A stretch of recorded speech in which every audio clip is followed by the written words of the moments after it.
Hello students, स्वागत है आपका इकोनॉमिक्स की क्लास में। और हमारा चैप्टर चल रहा है मांग की लॉज। तो बच्चों, पिछले चैप्टर में पिछला जो लेक्चर था उसमें हमने बात की थी degree of price elasticity of demand, यानी कि मांग की जो कीमत लॉज है उसकी श्रेणियों के बारे में बात की थी। टोटल उसकी 5 श्रेणियां हमने डिस्कस की थी पिछले लेक्चर के अंदर, जिसमें हमारे पास था सबसे पहले परफेक्टली इलास्टिक डिमांड यानी कि पूर्णतया लोचदार मांग, परफेक्टली इन इलास्टिक डिमांड यानी कि पूर्णतया बेलोचदार मांग। इसके साथ थर्ड पॉइंट जो था वो था हमारा यूनिटरी इलास्टिसिटी, यानी कि मांग की लोच जो थी वो क्या है, इकाई के बराबर थी। एक तो हमने बात की थी elasticity of demand is equal to infinitive, यानी कि अनंत, जिसको हम कहते हैं पूर्णतया लोचदार मांग।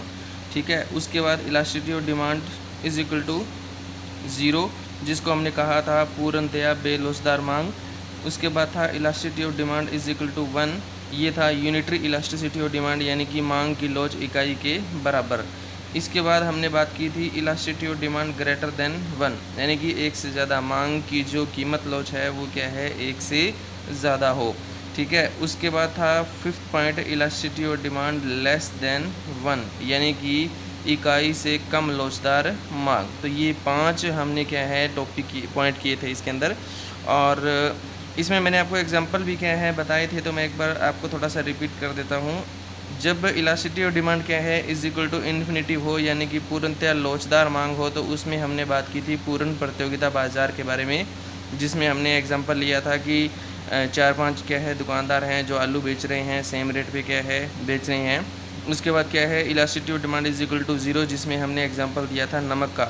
ठीक है। उसके बाद elasticity of demand is equal to 1 के अंदर हमने बात की थी कि जब सामान्य वस्तुएं जो होती हैं उनके मामले में क्या है ये मेथड जो है वो एप्लीकेबल होता है। उसके बाद अगली जो डिग्री थी वो थी हमारी ग्रेटर देन 1 थी। ग्रेटर देन 1 जो है वो एप्लीकेबल होती है ब्रांडेड वस्तुओं के मामले में। तो ब्रांडेड वस्तुओं का एग्जांपल हमने क्या है फोर्थ पॉइंट में किया था। फिफ्थ जो डिग्री थी उसमें हमने बात की थी elasticity of demand less than 1, यानी कि इकाई से कम लोचदार मांग तब होती है जब एक ही सेलर हो बाज़ार में। ठीक है। यानी कि बाज़ार में क्या है मोनोपोली हो, बेचने वाला एक ही व्यक्ति हो, तब क्या है ये डिग्री जो है वो एप्लीकेबल होती है। तो आज हम बात करेंगे, आज का टॉपिक भी बहुत इंपॉर्टेंट टॉपिक है। तो आज के टॉपिक में हमने बात करना है 3 मेथड हैं, यानी कि मांग की कीमत लोच को मापने की जो विधियां हैं वो टोटल 3 विधियां हैं हमारे पास।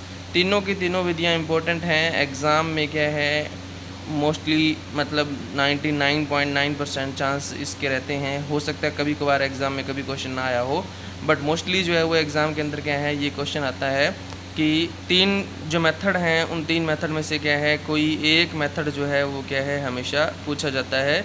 तो इसमें कोई भी मेथड जो आपसे पूछा जा सकता है, तीनों के तीनों इम्पोर्टेंट है। तो इसके बारे में हम बात करते हैं। तो ये है आज का हमारा topic, measurement of price elasticity of demand, यानी कि मांग की जो कीमत लोच है उसका हमने माप करना है। तो मैंने आपको बताया कि इसमें जो टोटल 3 मेथड हमारे पास अवेलेबल हैं। सबसे पहला इसमें जो मेथड है वो है टोटल एक्सपेंडिचर मेथड, जिसको हम कहते हैं कुल व्यय विधि। दूसरी जो विधि है इसमें वो है प्रपोर्शनेट यानी कि परसेंटेज मेथड। ठीक है। इसको हम कहते हैं अनुपातिक या प्रतिशत विधि। तीसरा जो मेथड है वो है जियोमेट्रिक मेथड, और इस मेथड को क्या है बिंदु विधि यानी कि पॉइंट मेथड के नाम से भी क्या है जाना जाता है। तो ये 3 हमारे पास क्या है मेथड हैं, तीनों बहुत इंपॉर्टेंट हैं। एग्ज़ाम में क्या है ज़्यादातर तीनों में से कोई भी मेथड पूछा जा सकता है। ज़्यादातर ये मेथड पूछा जाता है टोटल एक्सपेंडिचर मेथड और ये वाला मेथड परसेंटेज मेथड। बाकी क्या है तीनों में से कोई भी मेथड क्या है पूछा जा सकता है। तो आपने तीनों मेथड जो हैं वो क्या है अच्छे से करने हैं। जैसे हमने क्या है डिग्रियां की थी टोटल 5 डिग्रियां, उन्हीं डिग्रियों को हम क्या है इसी मेथड के अंदर क्या है एप्लीकेबल हम करेंगे। तो सबसे पहले हम बात करते हैं पहली डिग्री के बारे में। मैं बात कर रहा हूँ पहली डिग्री जो थी उसमें क्या था, पहली डिग्री लेकर के चल रहा हूँ मैं, elasticity of demand is equal to 1। जब 1 था तो उसमें क्या था, उसमें यहाँ पर ओ वाई एक्सिस पे प्राइस दिखाया गया है, ओ एक्स एक्सिस पे हमने क्या दिखाया है, क्वांटिटी डिमांड जो है वो दिखाई है। जब किसी वस्तु की कीमत कितनी है, 5 रुपये है, तो उसकी जो मांगी गई मात्रा है वो कितनी है, 10 है। उसके बाद उस वस्तु की कीमत कितनी हो जाती है, 10 हो जाती है, और उसकी जो मांगी गई मात्रा है, ठीक है, वो कितनी हो जाती है, वो हो जाती है 5। यानी कि बराबर जब चेंज आता है तो उसको हम कहते हैं elasticity of demand is equal to 1। इसमें हमारा डिमांड कर्व जो है वो इस तरह से बनता है, ठीक है। ये हमारी पहली डिग्री थी, लेकिन हम यहाँ पर बात कर रहे हैं टोटल डिग्री के बारे में बात नहीं कर रहे, हम बात कर रहे हैं टोटल एक्सपेंडिचर मेथड के बारे में, ठीक है। तो ये जो एग्जांपल यहाँ पे मैं डिग्री वाला जो एग्जांपल दे रहा हूँ, ये सिर्फ समझाने के लिए दे रहा हूँ। अब इसको हम एप्लीकेबल करते हैं। Total expenditure is equal to, यानी कि टोटल एक्सपेंडिचर क्या होता है। देखो, हम बाज़ार में कोई वस्तु खरीदने के लिए जाते हैं, तो हम मान लो एक वस्तु है, उसकी कीमत 10 रुपये है, और हम टोटल 5 वस्तुएं खरीदते हैं। एक वस्तु की कीमत कितनी है, एक वस्तु की कीमत 10 रुपये है, टोटल 5 वस्तुएं खरीदते हैं, तो हमने टोटल खर्चा कितना किया, 50 रुपये खर्चा किया। तो टोटल एक्सपेंडिचर का जो कैलकुलेशन है, जो गणना है, वो कैसे की जाती है, total expenditure is equal to price into quantity, यानी कि कीमत को मात्रा के साथ गुना करके हम क्या है, कुल व्यय का हम क्या करेंगे, पता लगाएंगे। तो यहाँ पर देखिए, यहाँ पर कीमत है और यहाँ पर क्या है, मांग। कीमत और मांग को हमने क्या करना है, गुना करना है, मल्टीप्लाई करना है, तो टोटल एक्सपेंडिचर आएगा। तो कीमत कितनी है, सबसे पहले मैं कीमत के बारे में बात करता हूँ। कीमत सबसे पहले क्या है, 5 रुपये।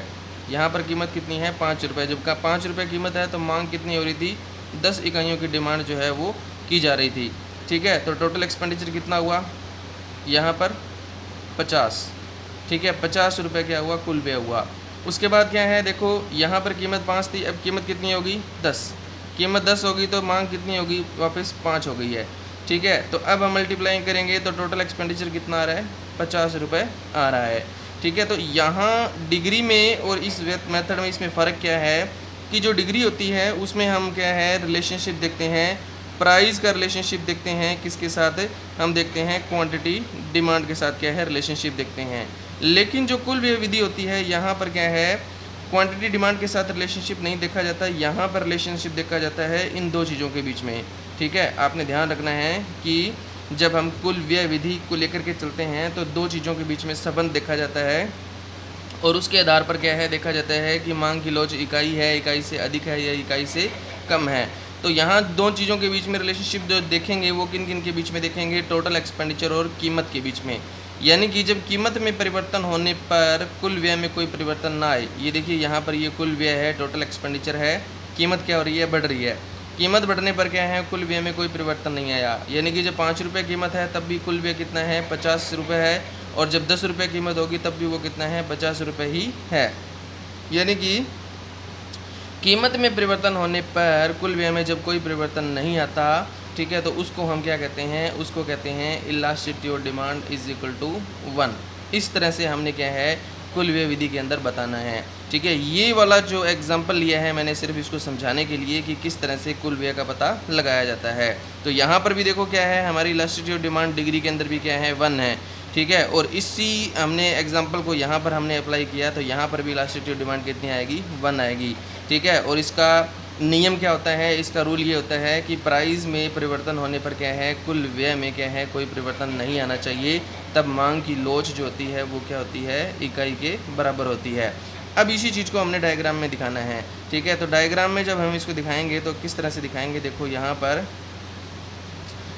पर हमने क्या दिखाना है, प्राइस ही दिखाना है। जैसे यहाँ पर प्राइस दिखाया गया है, बिल्कुल यहाँ पर प्राइस दिखाना है ओ वाई एक्सिस पे, ठीक है। ओ एक्स एक्सिस पे हमने क्या है, अब यहाँ पर क्वांटिटी डिमांड नहीं दिखानी। जैसे यहाँ पर तो क्वांटिटी डिमांड दिखाई गई है, क्योंकि यहाँ पर तो हमने क्या है, प्राइस और डिमांड के बीच में रिलेशनशिप देखा है। लेकिन यहाँ पर किस चीज़ के बीच में रिलेशनशिप देख रहे हैं, प्राइस में और टोटल एक्सपेंडिचर में। तो प्राइस यहाँ पर दिखाया गया, और यहाँ पर क्या दिखाया जाएगा, टोटल एक्सपेंडिचर क्या है, हम दिखाएंगे, ठीक है। इन दोनों के बीच में रिलेशनशिप देखना है। तो देखो कीमत कितनी है, सबसे पहले 5 रुपये कीमत है। 5 रुपये जब कीमत है तो कुल व्यय कितना है, 50 है। तो मैं यहाँ पर क्या है, 50 जो है वो लेकर के चलता हूँ। जब 5 रुपये कीमत है, ठीक है, तो कुल व्यय जो है वो कितना है, 50 है। अब कीमत बढ़ कर के कितनी हो गई है, कीमत बढ़ कर के क्या हो गई है, 10 रुपये हो गई है। 10 रुपये होने पर कुल व्यय जो है वो कितना आ रहा है, अभी भी कितना आ रहा है, 50 ही आ रहा है। ठीक है, तो ये लाइन जो है वो इस तरह से बनेगी, बिल्कुल समानांतर होगी, ओ वाई एक्सिस के बिल्कुल क्या है, समानांतर। ये लाइन है, सिर्फ ये कोई डिमांड कर्व नहीं है, क्योंकि डिमांड कर्व हम क्या है ऐसे बनाते हैं, जब प्राइस और क्वांटिटी डिमांड में रिलेशनशिप देखा जाता है तब डिमांड कर्व बनता है। यहाँ पर क्या है, ये लाइन जो है सिर्फ रिलेशनशिप बता रही है प्राइस और टोटल एक्सपेंडिचर के बीच में क्या रिलेशनशिप है, यानी कि जब प्राइस में परिवर्तन आने पर, चेंज आने पर क्या है, कुल व्यय में कोई चेंज नहीं आता। ठीक है, तो उसको हम क्या कहते हैं कि मांग की जो लोच है वो क्या है, इकाई के बराबर है। तो जब इकाई के बराबर होती है तो यहाँ पर ये कुल व्यय जो लाइन है ये क्या होती है, बिल्कुल खड़ी लाइन होती है, वर्टिकल फॉर्म में होती है, ये लंबवत फॉर्म में, और ये समानांतर होती है बिल्कुल। ठीक है, किसके इक्वल होती है, ये होती है ओ वाई एक्सिस के बिल्कुल इक्वल होती है। तो ये था हमारा पहली डिग्री। इसमें मैं आपको बता देता हूँ सबसे पहले कि इस विधि के अंदर हमने क्या है, टोटल 3 डिग्रियाँ करनी है। ठीक है, एक तो ये वाली expenditure elasticity demand is equal to 1। ठीक है, एक हम बात करेंगे इलास्टिट्यूड डिमांड ग्रेटर देन 1, एक इलास्टिट्यूड डिमांड क्या है, लेस देन 1। ये 3 ही होती हैं। तो मैंने आपके पहली जो है इसके बारे में बताया कि किस तरह से क्या है आपने डायग्राम बनाना है और किस तरह से इनको लिखना है। तो आप कैसे लिखोगे इसको, आप ऐसे लिखोगे सबसे पहले कि मांग की लोच कुल व्यय विधि में क्या है, मांग की लोच इकाई के बराबर तब होती है जब कीमत में परिवर्तन आने पर क्या है, कुल व्यय में कोई परिवर्तन नहीं आता। ठीक है, यानी कि कीमत के कम होने पर क्या है, कुल व्यय समान रहे, या कीमत के बढ़ने पर भी क्या है, कुल व्यय समान रहे, तब हम क्या कहेंगे, मांग की लोच क्या है, इकाई के बराबर है। और इसमें डायग्राम जो है वो कैसे बनेगा, इस तरह से बनेगा। ठीक है, कीमत में परिवर्तन होने पर कुल व्यय जो है वो समान है बिल्कुल, और इसमें लाइन जो है वो बिल्कुल समानांतर होगी ओ वाई एक्सिस की। अब हम बात करते हैं दूसरा पॉइंट, ये है हमारा इलास्टिट्यूड डिमांड क्या है, ग्रेटर देन 1, यानी कि इकाई से अधिक लोचदार मांग। ये है हमारा इकाई से अधिक लोचदार मांग। तो इसमें डिग्री मैंने आपको बताई थी, किस तरह से बताई थी डिग्री, ये यहाँ पर ओ वाई एक्सिस है, ये ओ एक्स एक्सिस है। इकाई से अधिक लोचदार मांग कब होती है, जब क्या है, कीमत में परिवर्तन आने पर क्या है, मांग में जो परिवर्तन आता है वो कीमत से अधिक जब होता है तो उसको हम क्या कहते हैं, इकाई से अधिक लोचदार मांग। जैसे कि यहाँ पर कीमत कितनी है, मान लो 5 रुपये। जब 5 रुपये कीमत है तो कितनी इकाइयों की डिमांड की जा रही है, यहाँ पर 10 इकाइयों की डिमांड की जा रही है। यहाँ पर प्राइस दिखाना है, यहाँ पर आपने क्या दिखाना है, क्वांटिटी डिमांड दिखानी है। अब क्या हुआ, कीमत बढ़ करके कितनी हो गई है, 6 रुपये हो गई है। 6 रुपये हो गई है तो यहाँ पर जो मांग है, ठीक है, वो कम होकर के कितनी हो गई है, 5। ठीक है, यानी कि कीमत में परिवर्तन जितना आएगा, मांग में उससे अधिक परिवर्तन आएगा। यहाँ पर 1 का परिवर्तन आ रहा है तो यहाँ पर कितना आ रहा है, 5 का परिवर्तन आ रहा है। ठीक है, तो इसमें जो हमारी जो डिमांड कर्व बनता है वो क्या है, कुछ इस तरह से बनता है। ठीक है, बिल्कुल तिरछा जो है वो क्या है, डिमांड कर्व जो है वो बनता है। ठीक है, तो इसमें ये हमारा क्या है, डी जो है वो डिमांड कर्व है, और यहाँ पर मांग की लोच क्या है, इकाई से अधिक। अब इसी चीज़ को हम क्या है, अप्लाई करेंगे कुल व्यय विधि में। ठीक है, तो मैंने आपको बताया था total expenditure is equal to क्या होता है, प्राइस इनटू क्वांटिटी। तो प्राइस कितना है, सबसे पहले प्राइस है 5 रुपये। 5 रुपये प्राइस पे क्या है, मांग कितनी कर रहे हैं, 10 की। ठीक है, 5 रुपये प्राइस पे 10 इकाइयों की मांग की जा रही है, तो कुल व्यय कितना हुआ, 50 रुपये। ठीक है, उसके बाद कीमत बढ़ करके कितनी हो गई है, कीमत बढ़ करके 6 रुपये हो गई है। ठीक है, और अब हम कितनी इकाइयाँ खरीद रहे हैं, 5 इकाइयाँ खरीद रहे हैं। ठीक है, तो कुल व्यय कितना हुआ, 6 5 30। ठीक है, यानी कि देखो कीमत क्या हो रही है, 5 से बढ़ करके 6 हो गई है, और कुल व्यय क्या है, 50 से कम होकर के कितना हो गया, 30। तो यहाँ पर क्या है, विपरीत संबंध है। संबंध इन दोनों के बीच में ही हमने क्या है, देखना है। तो हम किस तरह से इसको बताएंगे कि जब प्राइस के बढ़ने पर क्या हो जाता है, कुल व्यय कम हो जाता है, और प्राइस के कम होने पर क्या है, कुल व्यय बढ़ जाता है। तो यहाँ पर विपरीत उल्टा संबंध हो, जब प्राइस में और क्या है, कुल व्यय में, ठीक है, इन दोनों में क्या हो, विपरीत संबंध हो। प्राइस के बढ़ने पर कुल व्यय कम हो और प्राइस के कम होने पर कुल व्यय बढ़े।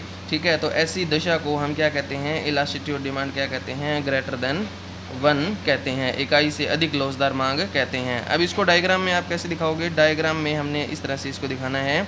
ठीक है, यहाँ पर ओ वाई एक्सिस है, यहाँ पर तो हम प्राइस ही दिखाएंगे। ओ एक्स एक्सिस पे हमने क्या दिखाना है, टोटल एक्सपेंडिचर जो है वो क्या है, दिखाने हैं। ठीक है, उसके बाद आप क्या करोगे, इसी चीज़ को एप्लीकेबल करना है यहाँ पर हमने। तो यहाँ पर देखो कीमत कितनी है, 5 रुपये। जब 5 रुपये कीमत है, सॉरी मैं थोड़ा नीचे लेकर के चलता हूँ। यहाँ पर क्या है 5 रुपये कीमत है। 5 रुपये जब कीमत है तो कुल व्यय कितना है 50। 5 रुपये कीमत पे कुल व्यय है हमारा 50। उसके बाद कीमत बढ़ करके कितनी हो गई है, कीमत बढ़ करके क्या हो गई है, मान लो 6 रुपये हो गई है। तो कुल व्यय जो है वो कितना हो गया है, यहाँ पर हमारा 30 हो गया है। तो इसमें हमारा जो कर्व बनेगा वो इस तरह से क्या है कर्व बनेगा। ठीक है, तो ये लाइन जो है इस तरह से, जैसे यहाँ पर क्या है बिल्कुल इस तरह से खड़ी लाइन थी, इलास्टिसिटी ऑफ डिमांड क्या है इज इक्वल टू 1 है। यहाँ पर क्या है इलास्टिसिटी ऑफ डिमांड क्या है ग्रेटर देन 1 है। टोटल 2 पॉइंट मैंने बता दिए। तीसरा पॉइंट क्या है लेस देन 1 का पॉइंट है। तो आपने ये ध्यान रखना है कि इसमें जो लाइन है इस तरह से बनेगी, इसमें लाइन इस तरह से बनेगी जब हम प्राइस और टोटल एक्सपेंडिचर का दोनों का क्या है रिलेशनशिप बताते हैं। यहाँ पे भी प्राइस और टोटल एक्सपेंडिचर का रिलेशनशिप बताया गया है।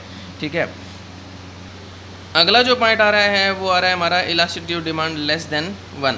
लेस देन 1 की सबसे पहले हम डिग्री के बारे में बात करते हैं कि इसकी डिग्री जो है वो किस तरह से होती है। तो देखो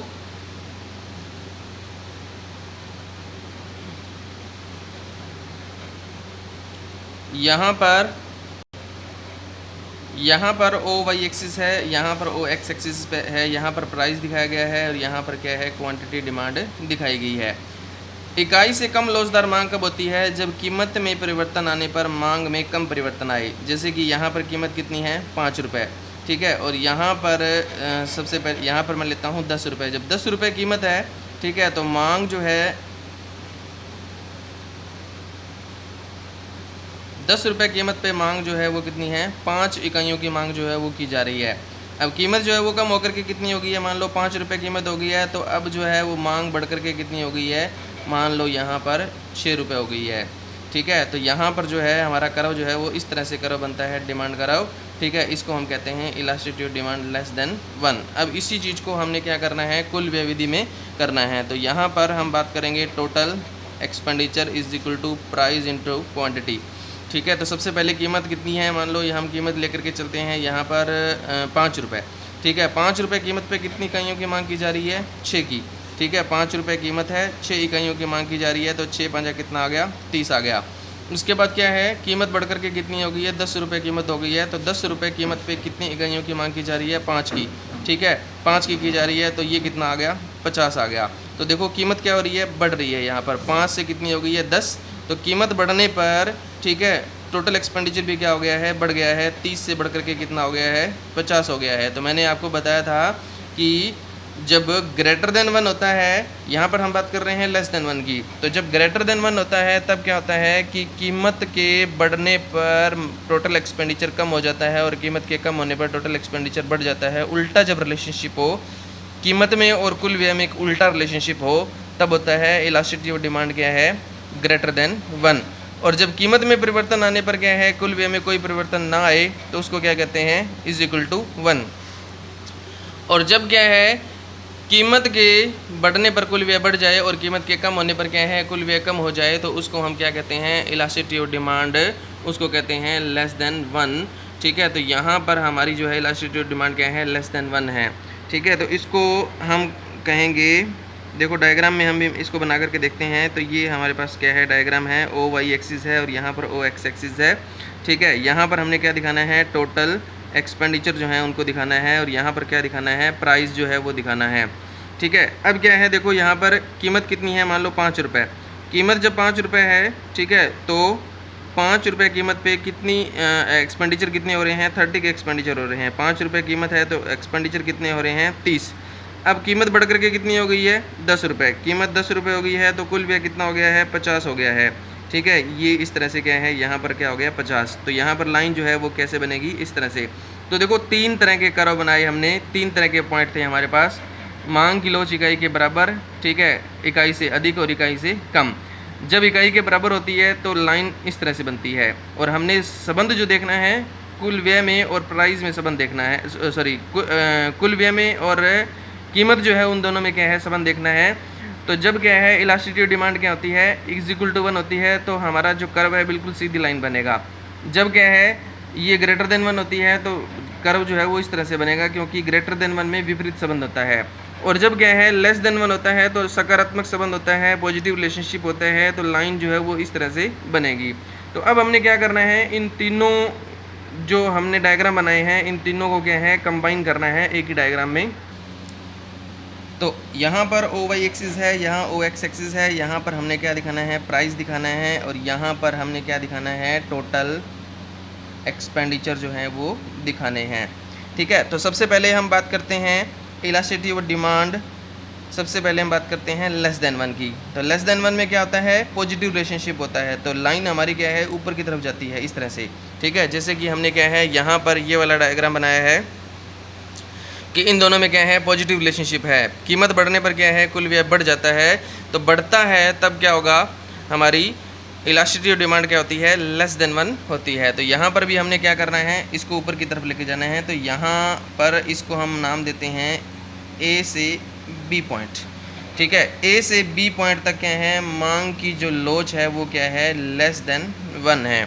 ठीक है, उसके बाद हमारे पास जो डायग्राम आता है वो आता है इज इक्वल टू 1 का। इज इक्वल टू 1 में क्या है, बिल्कुल सीधी रेखा बनती है। तो हम क्या करेंगे, इस तरह से क्या है, बिल्कुल सीधी रेखा बी से सी पॉइंट तक। ठीक है, इलास्टिसिटी ऑफ डिमांड क्या है, इज इक्वल टू 1 है। तीसरा आता है हमारा ग्रेटर देन 1 का, जिसमें क्या है, अपोजिट रिलेशनशिप होता है, विपरीत संबंध होता है। तो इसमें हम क्या है, डायग्राम क्या है बनाएंगे इस तरह से, सी से डी पॉइंट तक क्या है, इलास्टिसिटी ऑफ डिमांड क्या है, ग्रेटर देन 1 है। तो इन तीनों को हमने एक ही डायग्राम में इस तरह से क्या है दिखाना है। जैसे कि आपकी बुक जो है उसके अंदर क्या है दिखाया गया है, देखो यहाँ पर ओ वाई एक्सिस पे प्राइस को दिखाया गया है, ओ एक्स एक्सिस पे टोटल एक्सपेंडिचर को दिखाया गया है। उसके बाद क्या है, सबसे पहले क्या है, ई से सी पॉइंट तक, ये ई पॉइंट है, ये सी पॉइंट है। ई से सी पॉइंट तक क्या है, लाइन ऊपर की तरफ जा रही है। ठीक है, तो यहाँ पर हमें पॉजिटिव रिलेशनशिप पता चल रहा है। तो मांग की जो लोच है वो क्या है, इकाई से कम है। सी से बी पॉइंट तक क्या हो रहा है, इज इक्वल टू 1 है, क्योंकि सीधी रेखा है। बी से ए पॉइंट तक क्या है, विपरीत संबंध है। तो ये क्या है, ग्रेटर देन 1 है। इसी तरह से कुल व्यय विधि जो है उसको क्या है, यहाँ पर भी टेबल के द्वारा भी क्या है बताया गया है। ये कीमत दिखा रखा है, यहाँ पर टोटल एक्सपेंडिचर है। तो इसमें बताया गया है कि सबसे पहले ग्रेटर देन 1, इकाई से अधिक लोचदार मांग। जब कहते हैं कीमत बढ़ने पर, कीमत कम होने पर, कीमत बढ़ने पर कुल व्यय क्या हो जाए, कम हो जाए, और कीमत कम होने पर कुल व्यय बढ़ जाए, यानी कि उल्टा रिलेशनशिप हो, तो इकाई से अधिक।